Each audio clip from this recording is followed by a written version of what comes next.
بولو قدرتی طور پر، اتفاقی طور پر. کوئی کسی چھوٹے خاندان میں پیدا ہو گیا، کسی غریب کے گھر میں پیدا ہو گیا، نسب کے اعتبار سے، برادری کے اعتبار سے، زبان کے اعتبار سے کسی کم درجے کے گھر میں پیدا ہو گیا، یہ اس کا اپنا اختیار ہے یا قدرتی اور اتفاقی طور پر ہو گیا؟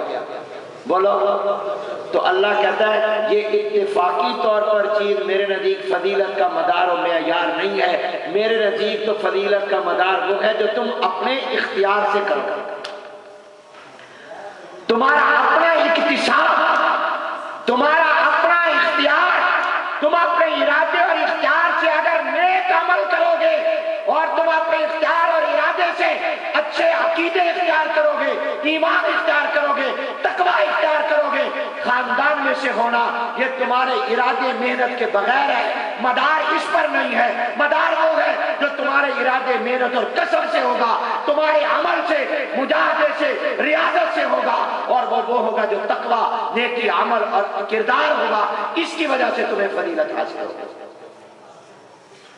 اس کی وجہ سے تمہارا مقام ہوگا، اس کی وجہ سے تمہارا نام ہوگا، اس کی وجہ سے تمہاری شان ہوگی.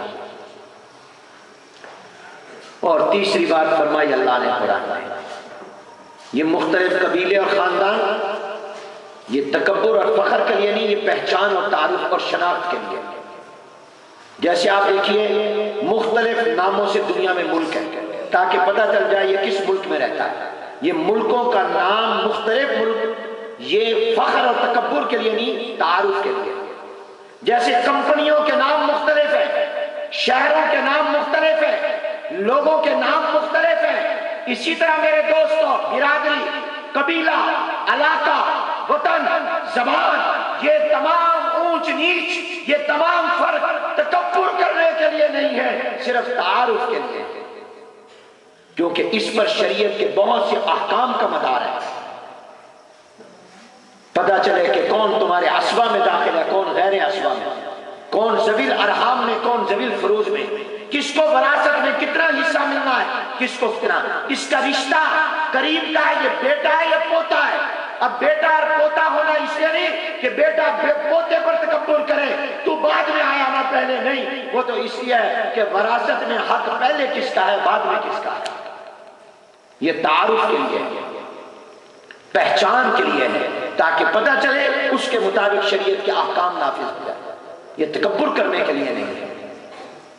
فضیلت کا مدار تو تقویٰ ہے، اعمال ہے.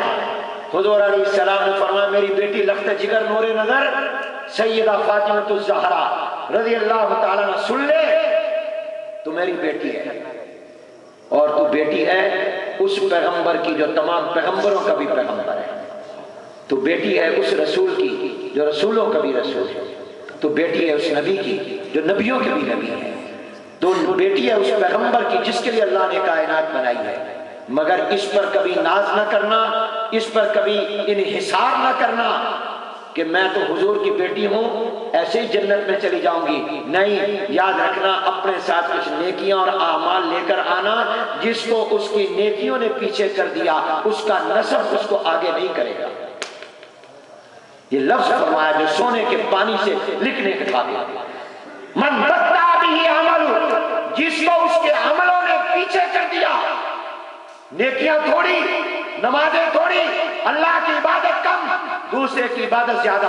اگرچہ تمہارا نسب اعلیٰ ہے مگر عبادتیں نیکیاں کم ہوئی، اور دوسرے کا نسب کم درجے کا ہے مگر عبادت زیادہ ہوئی، اللہ کو زیادہ راضی کیا، وہ آگے نکل جائے گا.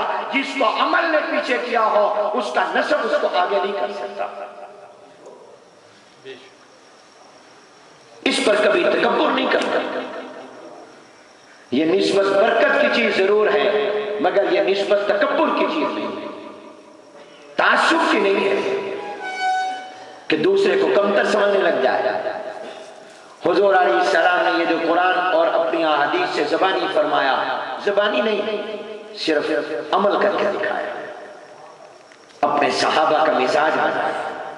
حضرت بلال حبشی رضی اللہ تعالیٰ عنہ عربی تھے یا عجمی تھے؟ بولو بولو، عجمی تھے، عجمی، حبشہ. اور آج کے جغرافیے میں حبشے کا نام ہے ایتھوپیا. آج بھی دنیا کے نقشے میں یہ ملک موجود ہے مگر حبشے کے نام سے نہیں ہے، پتہ ہونا چاہیے کس نام سے؟ ایتھوپیا، یہ افریقہ کا ملک ہے۔ حضرت بلال وہاں کے رہنے والے، کالے رنگ کے تھے، آپ نے دیکھا ہوگا حج پر جاتے ہیں آپ کالے دیکھتے ہیں، سیافام تھے، اجمی تھے، لیکن امیر المومنین عمر بن خطاب رضی اللہ عنہ جو عربی تھے وہ حضرت بلال حبشی کو یہ کہا کرتے تھے، حالانکہ یہ پہلے غلام بھی تھے، یہ اجمی بھی تھے، یہ حبشی بھی تھے، کالے بھی تھے، مگر حضور علیہ السلام کی تربیت کا نتیجہ تھا کہ حضرت عمر رضی اللہ تعالیٰ جیسا جلیل القدر صحابی نسب میں اعلیٰ ہے، عربی ہے، مگر کہا کرتے تھے حضرت بلال حبشی کو بند کمروں میں نہیں، سرے عام عوام کے سامنے، پبلک کے سامنے، کہ بلال تو ہمارا سردار اور ہمارا امام اور ہمارا آقا ہے۔ غلام نہیں کہتے تھے، اجمی نہیں کہتے تھے، کہتے تھے تو ہمارا سردار ہے، تو ہمارا امام ہے، تو ہمارا آقا ہے۔ حضرت سلمان فارسی رضی اللہ تعالیٰ عنہ فارس کے رہنے والے، اور فارس بھی اجمی ہے، عرب نہیں، غیر عرب ہے، یہ بھی اجمی اور نسل ہے، یہ وہاں سے آئے ہیں، اور 250 سال، اور ایک قول کے مطابق ان کی عمر 350 سال تھی۔ انہوں نے وہ زمانہ بھی پایا جس اسلام سے پہلے کا، جبکہ حضرت عیسیٰ علیہ السلام کا مذہب حق تھا، اور یہ اس زمانے میں حضرت عیسیٰ علیہ السلام کے مذہب اور دین پر ایمان لائے۔ مجھے حضرت سلمان فارسی رضی اللہ عنہ کی قبر پر حاضری کی سعادت حاصل ہوئی، بغداد میں، بغداد سے تھوڑا باہر فاصلے پر عراق میں۔ یہ آئے فارس سے، اجمی تھے، مدینہ طیبہ، مکہ المکرمہ، پھر مدینہ طیبہ۔ جیسے زندگی لمبی ہے، ان کے اسلام لانے کا واقعہ بھی لمبا ہے، وقت نہیں کہ میں اس کی تفصیل میں جاؤں۔ مدینہ منورہ میں آیا، یہ فلانا فلاں کا بھائی، فلانا فلاں کا، فلانے کا فلاں خاندان، ان کا کچھ نہیں تھا، سب کچھ چھوڑ آئے تھے، اسلام کی تلاش میں آ گئے تھے۔ حضور علیہ السلام نے فرمایا سلمان منا من اہل البیت، سلمان فارسی کو کوئی غیر نہ سمجھے، سلمان فارسی خاندان نبوت کا فرد اور حصہ ہے۔ سبحان اللہ کہتے ہیں، یہ میرے خاندان کا، یہ خاندان نبوت کا، نبوت کے گھرانے کا ایک فرد ہے، سلمان منا ہے، ہمارا ہے۔ یہ نہیں کہ یہ اجمی ہے، اس کو کم درجے کا سمجھا جائے۔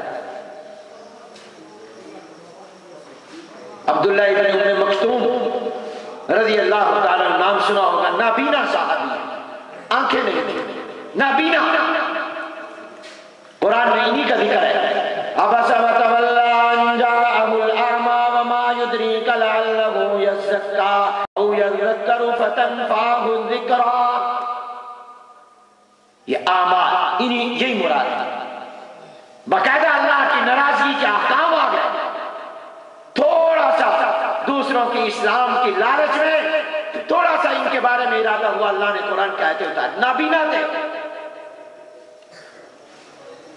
لیکن حضور اکرم صلی اللہ علیہ وسلم نے 15 یا 16 مرتبہ آپ مدینہ منورہ سے باہر تشریف لے گئے کسی جہاد میں یا کسی مہم پر، تو حضور نے اپنی عدم موجودگی میں مدینہ منورہ کا گورنر کہہ لو، مدینہ منورہ کا ذمہ دار کہہ لو، اس نابینا صحابی عبداللہ ابن ام مکتوم رضی اللہ تعالیٰ عنہ کو بنایا،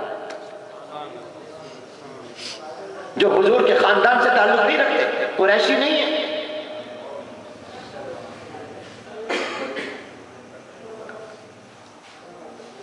حضور علیہ السلام کے منہ بولے بیٹے آزاد کردہ غلام زید ابن حارثہ رضی اللہ تعالیٰ عنہ غلام تھے، پھر آزاد ہوئے۔ حضور علیہ السلام نے ان کا نکاح، کیونکہ عرب شادی بیاہ نکاح کے معاملے میں نسب کا بڑا خیال رکھتے تھے کہ ہم اپنی بیٹی کسی چھوٹے خاندان کو نہ دیں گے نہ لیں گے۔ حضور علیہ السلام نے زید ابن حارثہ غلام ہے، ان کا نکاح خود کروایا اپنی پھوپھی زاد بہن حضرت زینب سے۔ وہ قریشی نسل، وہ عرب تھی،